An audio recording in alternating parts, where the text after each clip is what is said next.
April 26, 1986. 3 men receive a suicide mission, descend into the depths of the Chernobyl nuclear reactor, and open a valve.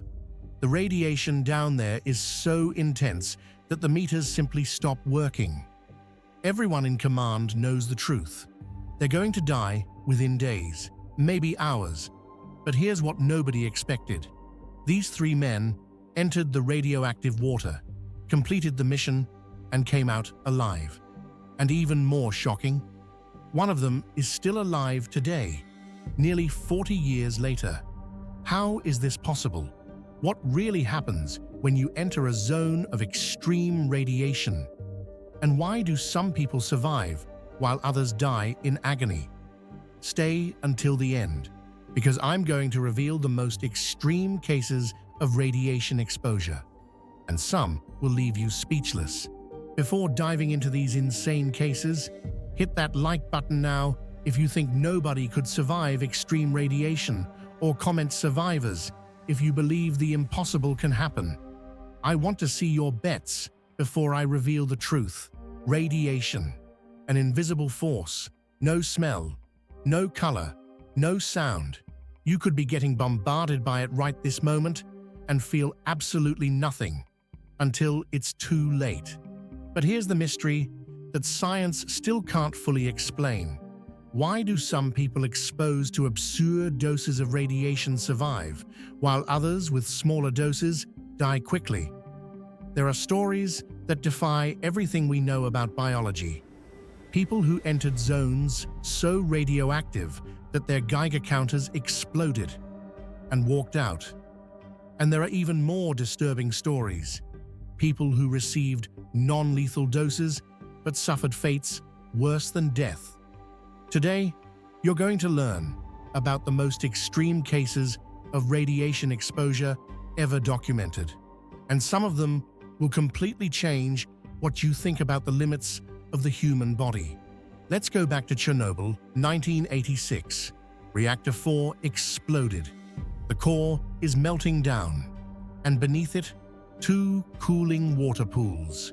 If the molten core touches that water, the resulting steam explosion could destroy the other 3 reactors and spread enough radiation to make half of Europe uninhabitable for centuries.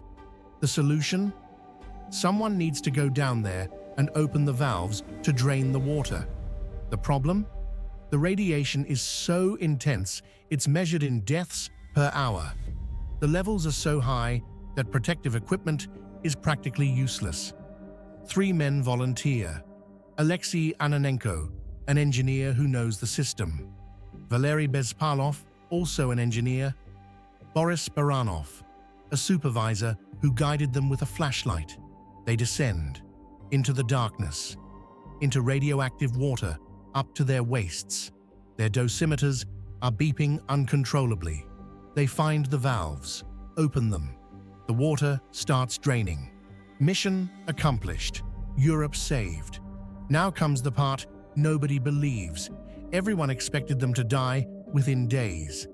Soviet propaganda even called them martyr heroes. But they didn't die. Ananenko lived until 2005, died of causes unrelated to radiation. Bezpalov was still alive in 2015, last available information. Baranov died in 2005, also not directly from radiation. How? The answer lies in the type of radiation, exposure time, and pure biological luck. But mainly, they were fast. Less than 20 minutes in the death zone. But not everyone has that luck. September 1999, Japan. Tokaimura Nuclear Facility. Hisashi Ouchi, a nuclear technician, is doing a routine procedure. But a mistake happens. A bright blue flash fills the room. Nuclear criticality, an uncontrolled chain reaction for less than 1 second. Ouchi was exposed to 17 sieverts of radiation. For context, 5 sieverts is already generally fatal. He received more than 3 times that. And here, the nightmare begins. In the first hours, he seems okay. He walks, he talks, he even jokes with the doctors, but microscopically, every cell in his body is destroyed. His DNA has been completely shattered. Day 3. His skin starts peeling, as if it's falling apart. Day 7. His internal mucous membranes disintegrate. He bleeds from every orifice. Day 10. He begs the doctors, "I can't take it anymore. Please, let me die." But his family asks them to continue treatment, so they continue. Day 59. His heart stops. They resuscitate him. It stops again. They resuscitate again. Day 83. Finally, irreversible cardiac arrest. Hisashi Ouchi survived 83 days after a radiation dose that should have killed him within a week. Not because he was fine, but because modern medicine managed to keep a destroyed body, technically, alive. Was it survival? Or was it prolonging agony? But there are even more bizarre cases. Albert Stevens, the most radioactive man in history, 1945. California. Stevens, diagnosed with terminal cancer, receives an injection of plutonium-238 as part of a secret government experiment. The dose? 64 sieverts, almost 4 times what killed Ouchi. Everyone expected him to die within weeks. He lived for 21 years, died in 1966 from causes unrelated to the initial radiation. How? A mystery to this day. The plutonium lodged in his bones and was released slowly instead of all at once. Tsutomu Yamaguchi, the man who survived 2 atomic bombs, August 6, 1945. Hiroshima. Yamaguchi is on a business trip when the bomb drops. He's 3 kilometers from the epicenter. He survives, burned but alive. August 9th, he returns home to Nagasaki. The second atomic bomb drops. He was in the office reporting the Hiroshima bombing when Nagasaki was hit. He survived. Again, lived until 2010, 93 years old. Harry Daghlian, the Demon Core, August 21st, 1945. Los Alamos. Daghlian is working with a plutonium core, the same one that would later be used in nuclear tests. He accidentally makes it go critical. Blue flash. Massive radiation. He uses his hands to dismantle the arrangement and stop the reaction.